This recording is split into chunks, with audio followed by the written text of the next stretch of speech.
And I am just so honored to be here with my colleagues, Barbara, Deb Glaser, Aaron, Sharon, Tressa. We just have a wonderful team here to support you and answer any questions that you have about Top 10 Tools, which we are so proud to have as part of the 95% Group family. So if you're not familiar with 95% Group, I just want to tell you a little bit about who we are. I am very honored to be part of this organization because we really rest all of our work on these foundational principles. We believe that all children deserve a chance to learn to read, and I know that everybody tuning in tonight believes that as well, or you wouldn't be doing the work that you're doing. And we honor and we express extreme gratitude every day for the work that you do.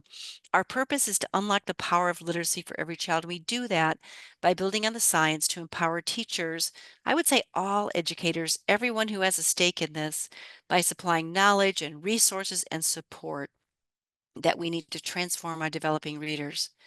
And I would also say that we are really a company that's proud to say that we're made by educators for educators. I always say that we operate with both the mind and the heart of a teacher. So many of our resources, including Top 10 Tools, which you're going to hear about from Deb in just a moment, really are with that teacher in mind.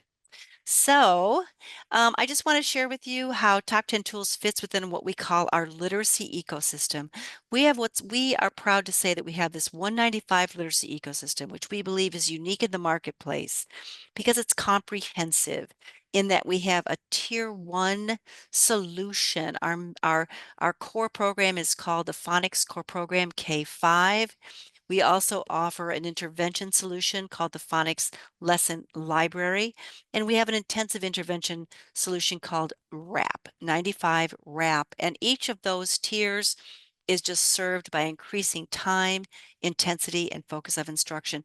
But notice what's at the bottom. The foundation of all this is professional learning designed to equip all of our educators and leaders and everyone who has a stake in this with high quality professional learning.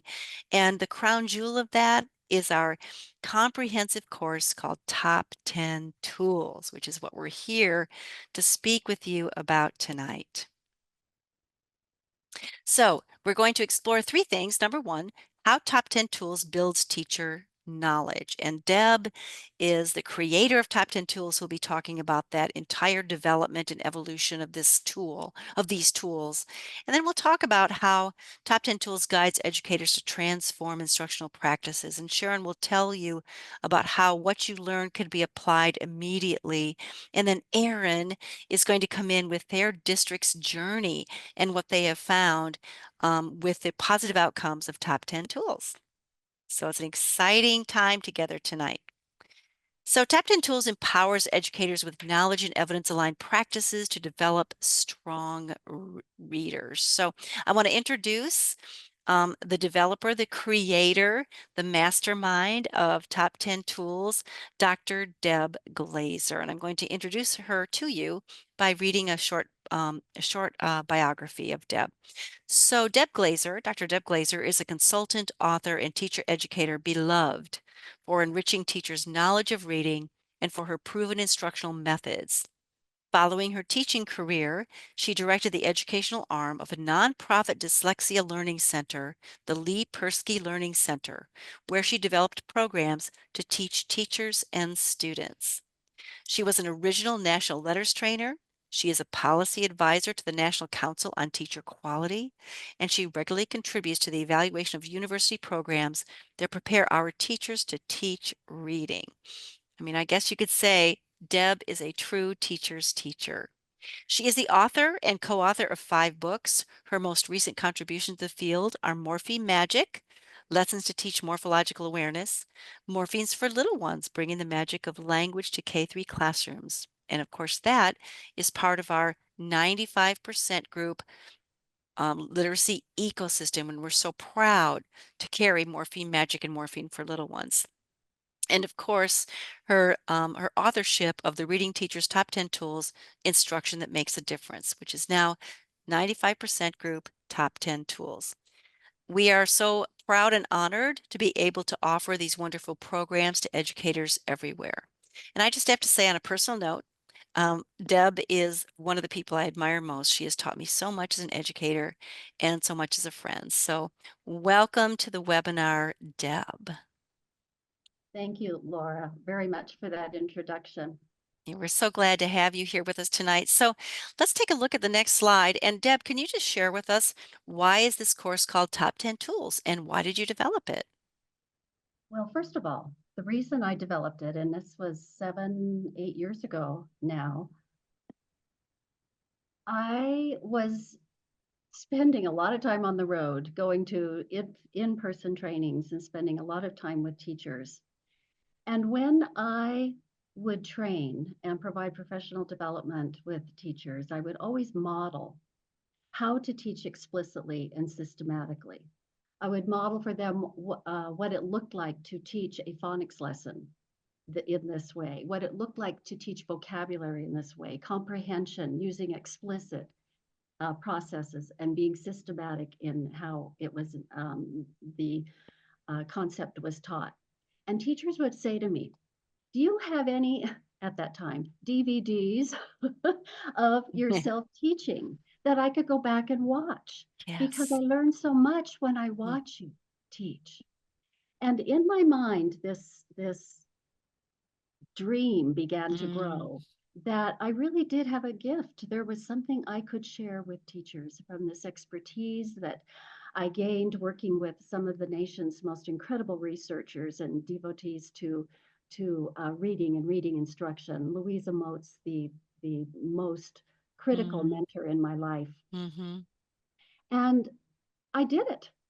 I worked on the development of this course, the Reading Teachers Top 10 Tools, and that's a singular possessive because each teacher has their own need for a level of knowledge. So many teachers who take this course come to this platform having had experience with the science of reading, and perhaps they're thirsty and hungry for more, or they have questions about their students that they would really like to have answers to, or they forgot something that they had learned in a previous course, or they're new to it. So every Mm, teacher has their own individual expectation and need when taking any professional development, but especially in the area of reading, because we know that the skill of reading, learning how to read, is the gift that we are set in our classrooms to do with our students.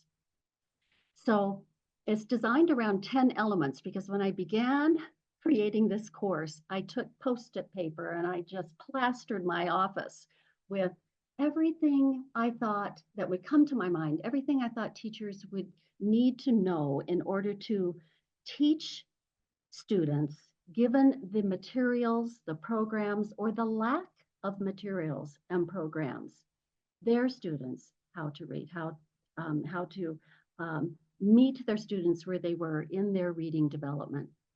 And all of that information on those Post-its, I combined into 10 separate modules, and I called them tools. Because in our classrooms, teachers, our most important tool is the knowledge we have about how students learn to read, how that language brain can become a reading brain. How do we do that? There's no mystery about it. We have the answers. And so within 10 units, the knowledge is provided.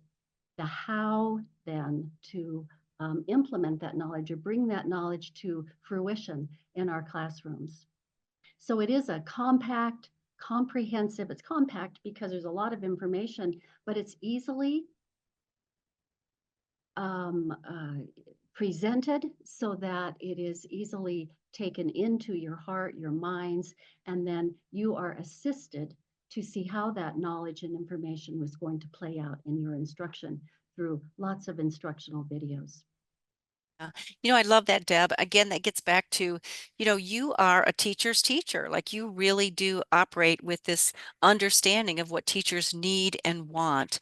And so it's very practical. And I want to kind of accentuate something that Tressa put in the chat, which is that it can be a refresher and also it can be extended application and practice for those who have already gone through some science of reading professional learning. And I think that's what makes it quite unique in Mhm. that, there are many courses out there that people can take. Many of them are very deep and extensive.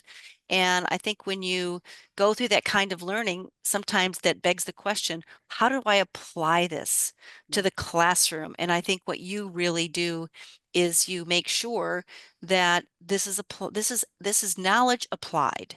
Like, what does this actually mean to me as a teacher in my day-to-day work? Yeah. So I really appreciate that. So, is that one thing that makes it different from other, comprehensive PL out there? Is there anything else you would say that makes it unique and different? I would say well, it is asynchronous, which Mm, many of the professional developments are.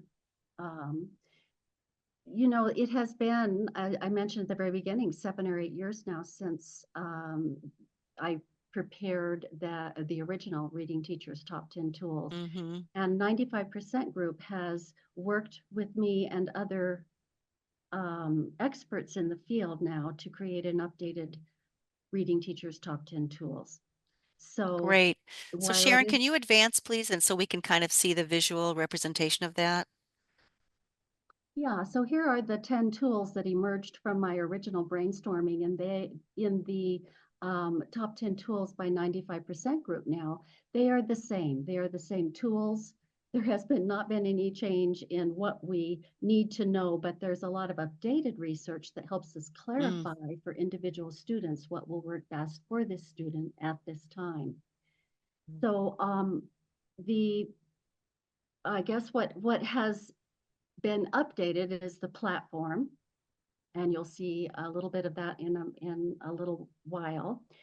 But what has been maintained and clarified is in each of these areas that explicit and systematic instruction has been maintained. mm, There are multiple voices speaking and sharing the information now, where in the original course, I was the major narrator, mhm, and the variety of experts are sharing their knowledge with you in this mhm, second edition of Reading Teachers mm, Top 10 Tools. mm, You know, the instruction is directly tied to the knowledge. So as the individual teachers come to this course, they're going to come with questions. And those are going to be your own individual questions that you have about your own knowledge, but also that very famous question is, I have a child who, I have a mm, student who isn't. What do mhm, I need to do with this student? So those answers are in this course. And given the reading materials you are using, how to use those reading materials in a systematic and explicit way, addressing the individual needs of the students. You're also going to hear in a little bit some conversation about module 10, which is collaboration. mm. Two heads are better than one. And when I designed this course, I put that at the end because after teachers have worked through the 10 tools, the 5 components of reading, plus listening comprehension, plus oral language, and also writing. The writing Mhm, unit is mhm, incredible. I'm so proud of that unit. What do I do with this information? How do I remember it?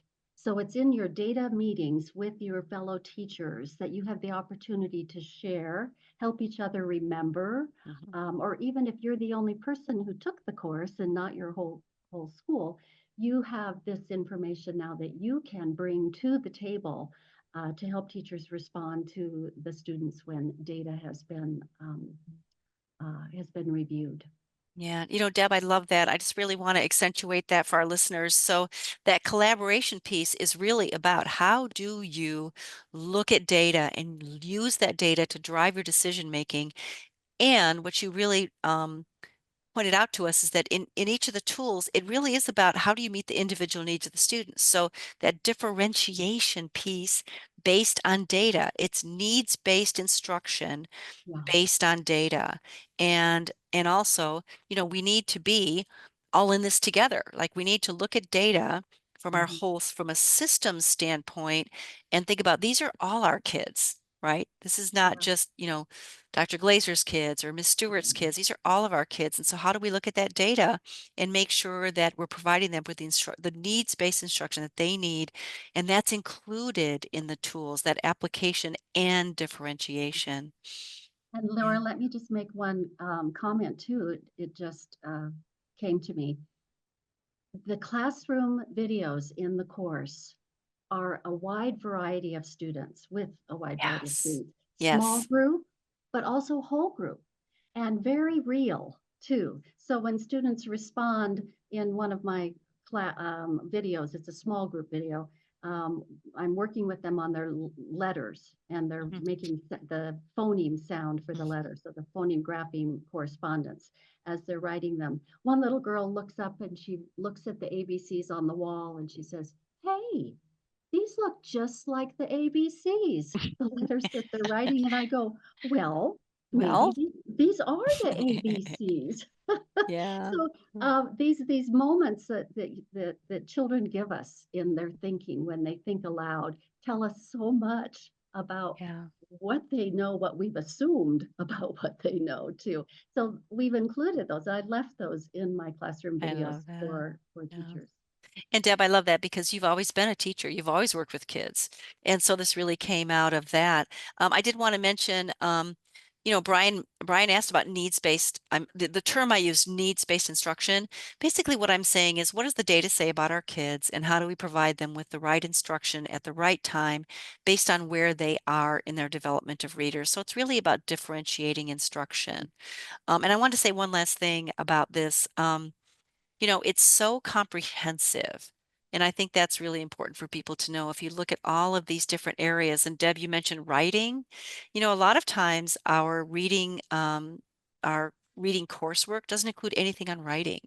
And of course, writing and spelling are just critical to the literacy development process. So And thank you it's for and that. it's yeah, and it's more than just writing to a prompt or a question. It's teaching children how to compose sentences orally, that Hmm. oral rehearsal. Hmm. This is what I'm going to write. And I teach Hmm. teachers to teach children. What I say, I can write. Okay? So And what yeah, I read, I can talk about, yes. I can write about. Yeah, I love So, and that. that's one of the strongest avenues for teaching reading because for teaching writing, because Hmm.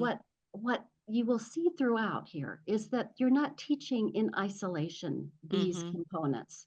All of these tools, as Hmm. you go through the course, you see how they integrate. Hmm. And so when you get to writing, you're bringing in vocabulary, you're bringing in comprehension, you're bringing in Hmm. oral Hmm. language. Yeah.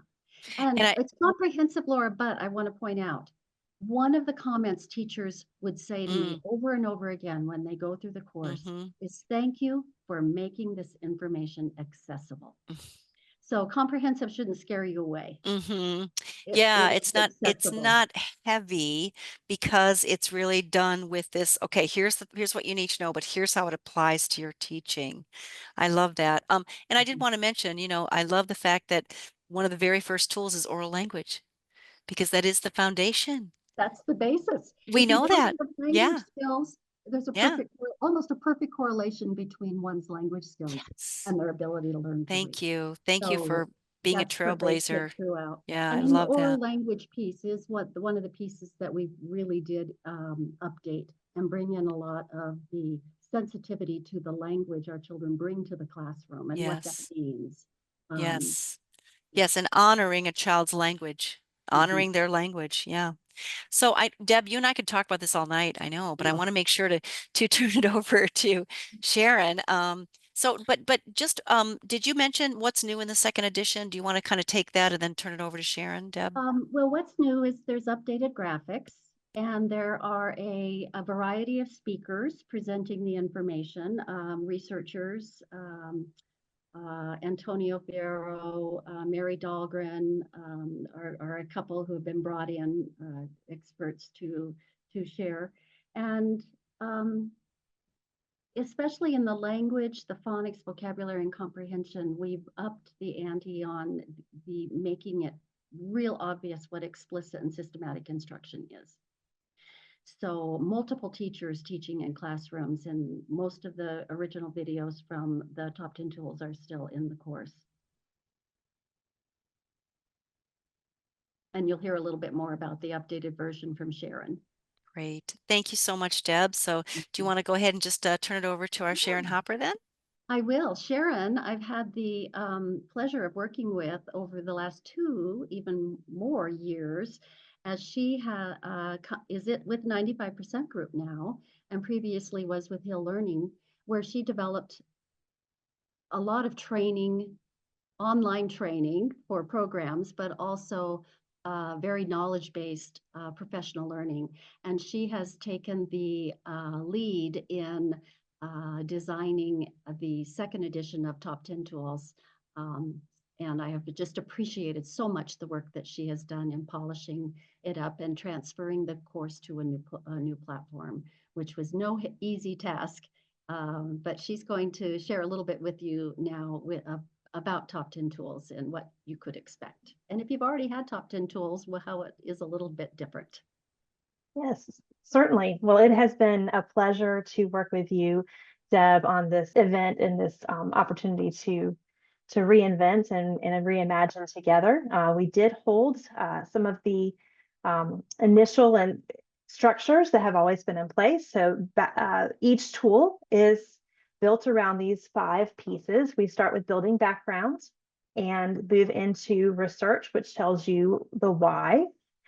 Then we have the Observe a Classroom component, which I think is one of those beautiful things that just makes this come alive, because we take the research into classrooms. We have videos that are shared that brings everything to life for the teachers to kind of see what it looks like in action. There's Apply to Instruction, where we are taking those lessons that we just observed and giving some tools that you can then take and apply that directly to your instruction and planning, some lesson routine guides and those kinds of things. And then a wrap up where we hear from a variety of voices, as Deb described. So the structure is divided, each tool is divided into 2 parts. Part 1 includes the building background, and part 2 includes the Observe a Classroom, Apply to Instruction, and wrap up. That's just for functionality to help the learners navigate a little bit easier in this system. Each of those tools has a quiz that guides you through your learning and helps you just kind of track how you're doing and how well you're remembering pieces. This is an example of some of the new graphics that are included. This is the brain graphic that has been redesigned, and I'm going to show you a little clip of one of the new videos so that you can see another way that we present information in the course. Understanding the regions of the brain involved in the reading process is essential when providing students with appropriate instruction. Brains are wired to speak, but they are not wired to read. Reading teachers lay down this wiring through their instructional choices. There are 4 regions of the brain: the frontal lobe, parietal lobe, temporal lobe, and occipital lobe. All areas of the left cerebral hemisphere of the brain are activated when reading. The frontal lobe, which includes the motor cortex around the Broca's area, is where long-term storage of sounds or phonemes occurs. The Broca's area is all about phonemes, activation or deactivation of our vocal cords, commonly referred to as our voice box, tongue placement in our mouth, or if our lips come together or not. The lines and shapes that make up a letter are initially processed in the occipital lobe. Brain activation will remain in this area until the lines and shapes are identified as a letter and a level of proficiency is achieved. Proficiency does not occur until after the teacher offers more explicit instruction and the student has plenty of opportunities to practice. Then, the visual word form area permanently stores and then processes each letter, letter string, or spelling pattern every time it is read. This happens quite rapidly, in about 1/5 of a second, which makes it seem as if the words are being read by sight. Stanislas Dehaene, a French neuroscientist, referred to. I'm going to stop there so we can continue on our little journey of seeing some of the other tools in parts and pieces, but that's a pretty exciting piece that we were able to add in. That video is one of our new features, enhanced a lot of the different pieces and a lot of the different videos. This is an example of an interactive opportunity. So in the tools in tool 4, you have some information about Aries phases, and you would get an opportunity to read the information, have these beautiful graphics inspired by some of Deb's beautiful graphics that she brought from the original course. And then once you have read a little bit, you have the opportunity to do some interactive exercises to guide you and test your knowledge. And these are all for learning purposes. I'm just going to drag and drop real quick and see how it goes. And you can practice these as many times as you need to until you feel comfortable with the content. But that is an example. There are lots of interactive opportunities throughout the course. It's another way that we present instruction. We do have a lot of opportunity to watch teachers in the classroom and see what it looks like when you apply these strategies in the classroom.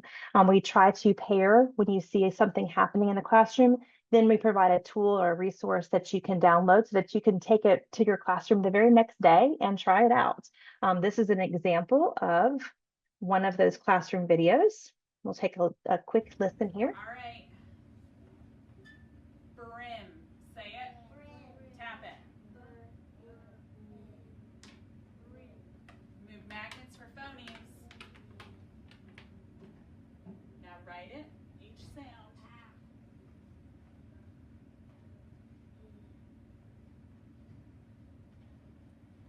Beautiful. Nice job. Erase. Erase. And so that's an example of that, what it looks like in a classroom. And I know as a teacher, I always really enjoy the opportunity to just tell me what it's supposed to look like. So then I can kind of then build upon it and figure it out for myself. So that's an example of how we would observe a classroom and then provide a tool that allows you to apply that instruction in your classroom. And then as we talked about, collaboration is the final tool, and it is a big one. We know that this is challenging work that we do as educators. And if you can find a partner, then absolutely 2 heads are better than 1. I think it's a great subtitle for this, that when you can collaborate with teachers in your building and look at data and think about the instruction and think about your response to that instruction, that is the ideal circumstance. If you happen to have taken this course by yourself, then you are armed with a lot of great tools that you can take and share with colleagues as well.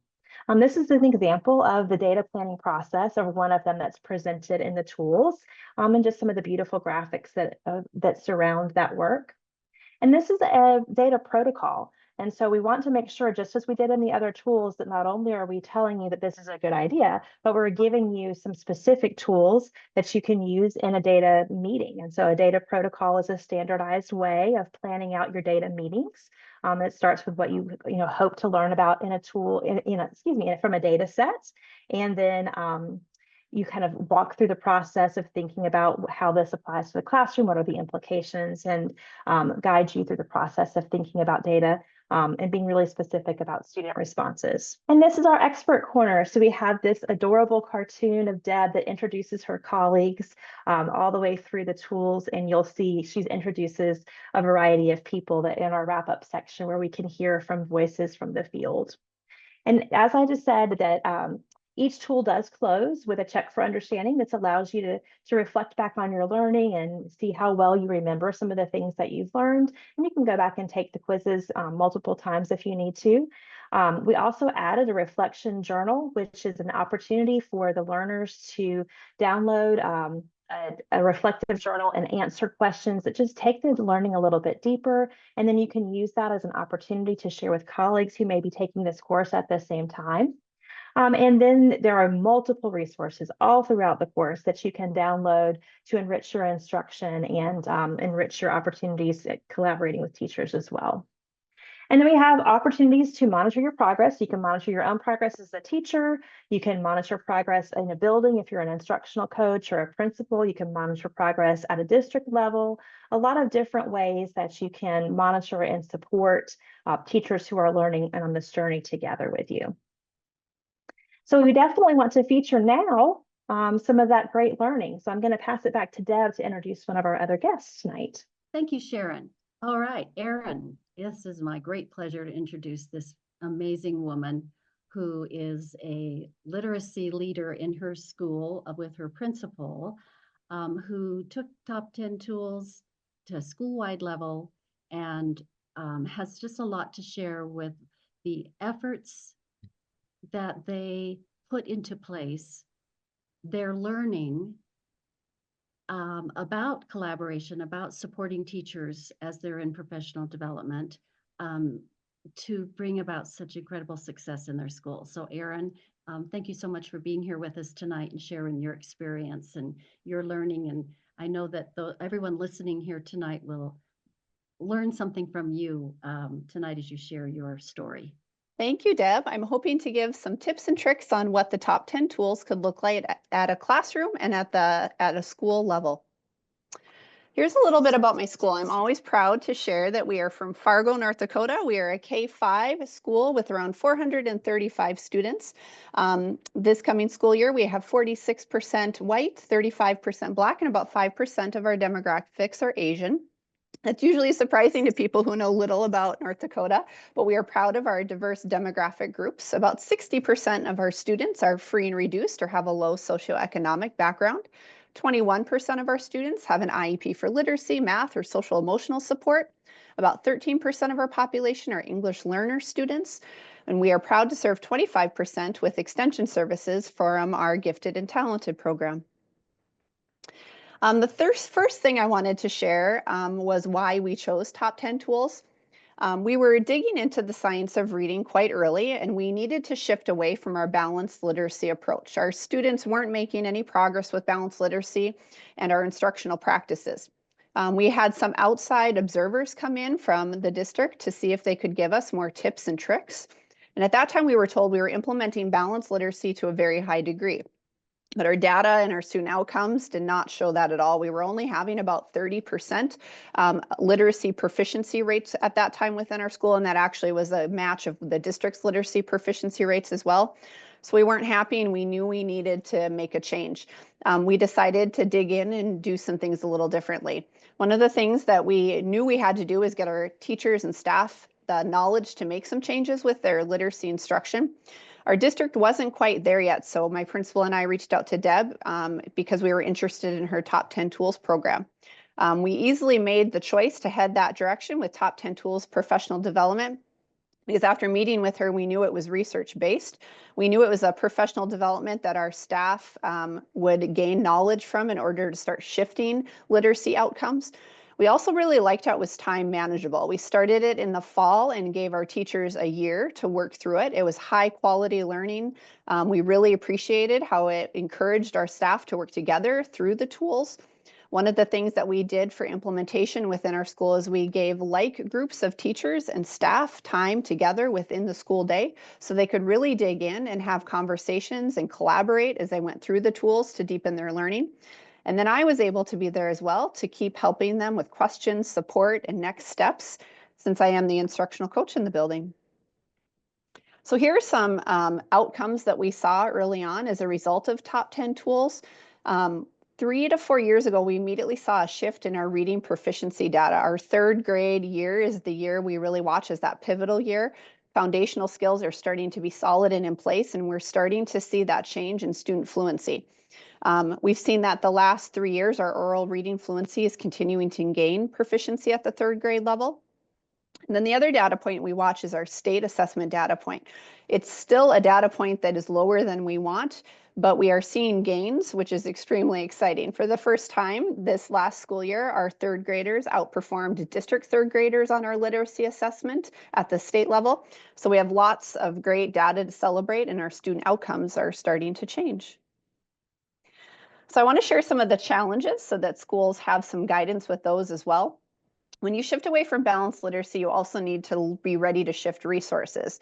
One of the things you have to be prepared for is that once teachers and staff members have the knowledge, you have to equip them with the tools and resources to enact that knowledge with their students. In order to do that, we started by reimagining what literacy resources we already had in our classrooms and in our school. We started to work on building more knowledge with our comprehension lessons instead of working through questions as silos. We also started to reorganize our book rooms. Rather than have things organized by leveled text, we organized by topics. And then as the district came along with us, we were able to get more science of reading resources. So we started by reimagining what we had, and then as teacher knowledge grew, we kept supplying them with more and more science of reading resources, which also helped them learn to use the things before they got more things. As a result, we also needed to look at a shift in our literacy assessment, and then of course instruction that happens after it. We have a process in our district of benchmarking and screening all of our students, but what we were missing was diagnostics. So we added in diagnostics and learned how to look at that data using top 10 tools. And then the teachers were able to have conversations about what does that data tell us and what do we need to do as a result to instruct students. Now that they have the knowledge in place, they're able to work together to see what they needed to change in instructional practices. Communication with stakeholders was also an important piece to us. We were no longer communicating with our parents and guardians the text level students were working on.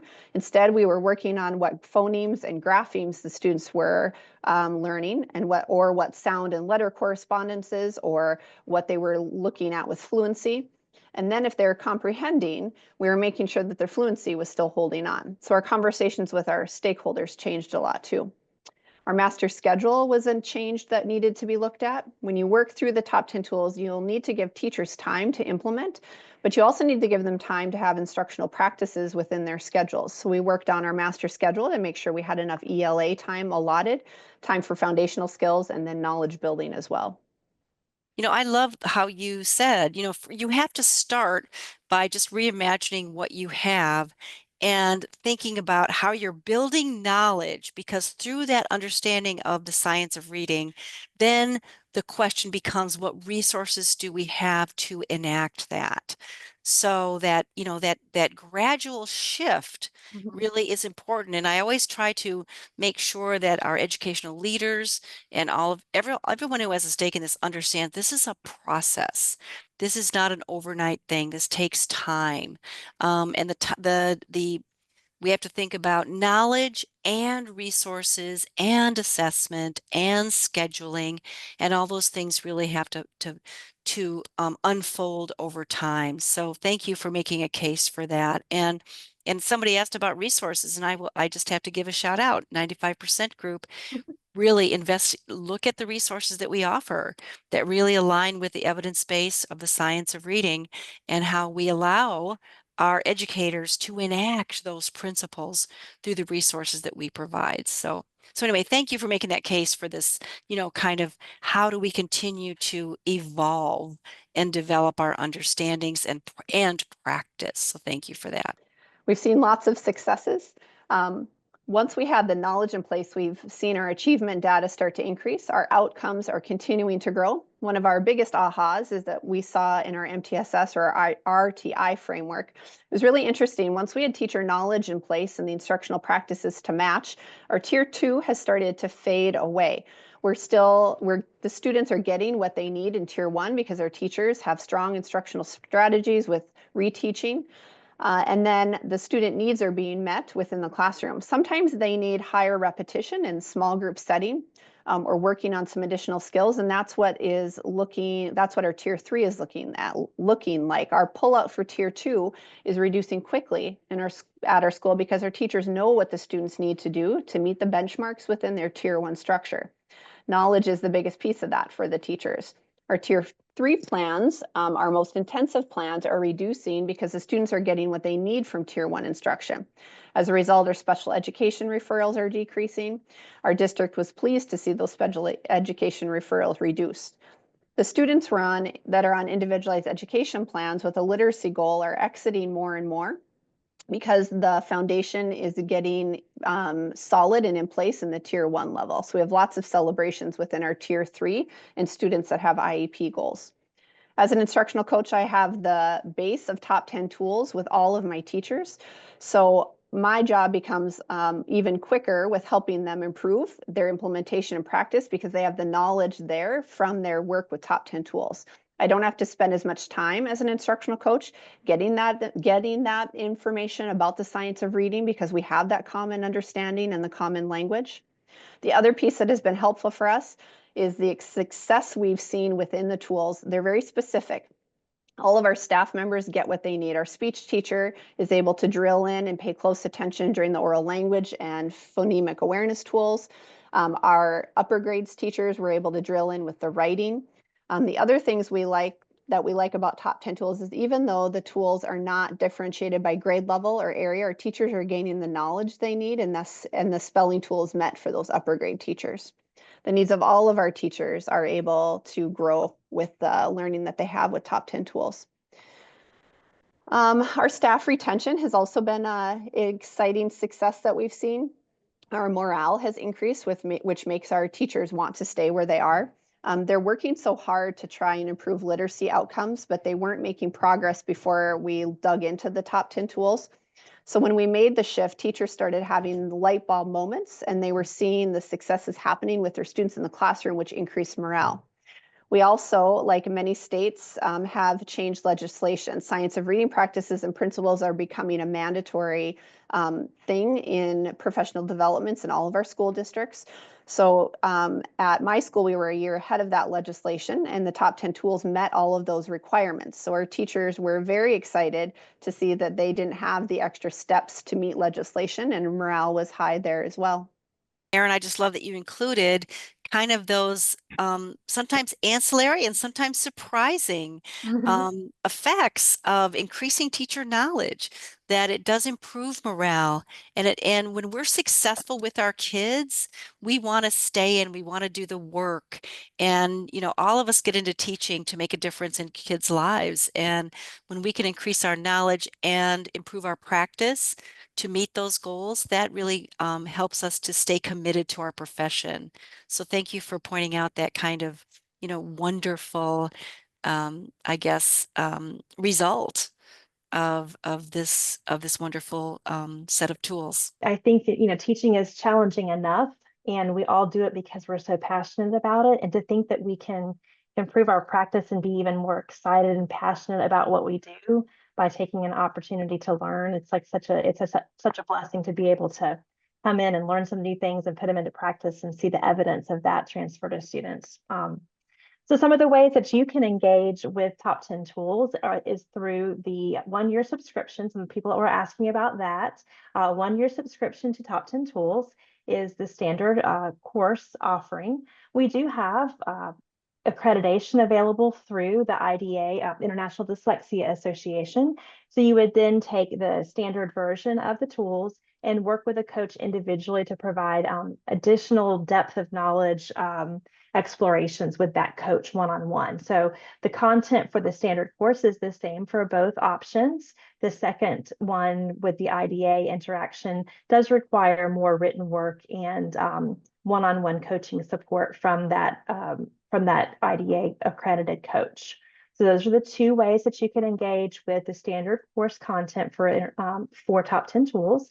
And through that experience, you can also earn a certificate of completion. There are opportunities that you can earn, of course, you know, credit hours towards your renewal. That we do have a partnership with micro-credentials.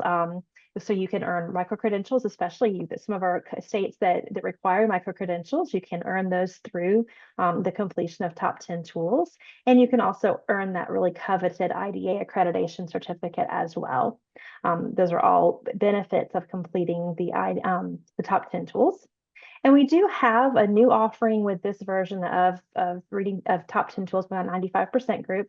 We have a 6-month subscription designed for paraprofessionals, school volunteers, after school staff that need to have just this lightweight understanding of what's happening and what the shifts have been in the science of reading. So these are it's 3 tools that are condensed content from tools 2 through 4 that allow those individuals to have an understanding of what's happening in our classrooms around the science of reading. And I think this is a great quote from one of our partners that says, it's a Top 10 Tools, the total game changer. I find myself applying so much more than I expected this year. It really impacts your students, builds background, shows the research, and gives educators practical ways to start using it right away. Love it. And I think that is the number one takeaway, is that it's practical and you can take it to your classroom tomorrow. and you can start working with the tools and you can start making a difference immediately. And I just think it's a brilliant concept, and we're so grateful to Deb for that creation. So finally, here's our contact information. Here's my contact information. If you want more information about Top 10 tools specifically, please reach out to my colleague, Tressa Wright. You see her contact information there. And if you'd like more information about 95% Group and all of the products and resources that we offer, we're going to leave this up here so you can look at your state and find who is your account executive for your state, and just reach out directly to them to find out more about our resources and services. You can also go directly to our website, 95percentgroup.com, and learn a great deal about what we have to offer. Thank you so much for joining us tonight. We are so delighted that you decided to spend some time with us this evening. I want to thank Dr. Deb Glaser for developing Top 10 tools and for being such a true thought leader in the world of literacy education and all you bring out to the world, Deb. We're so proud to have your Top 10 tools to carry forth. I want to also thank my colleagues, Barbara Patterson, Sharon Hopper, Tressa Wright, for making this a successful evening, sharing Top 10 tools. And of course, Erin Kaluza, thank you so much for sharing your success story. We are just so delighted to partner with you for your continued success in your district and schools. So thank you, everybody. We appreciate each and every one of you who joined us tonight and for the work that you do every single day. Thank you. We love to support you and be your partners in this important work.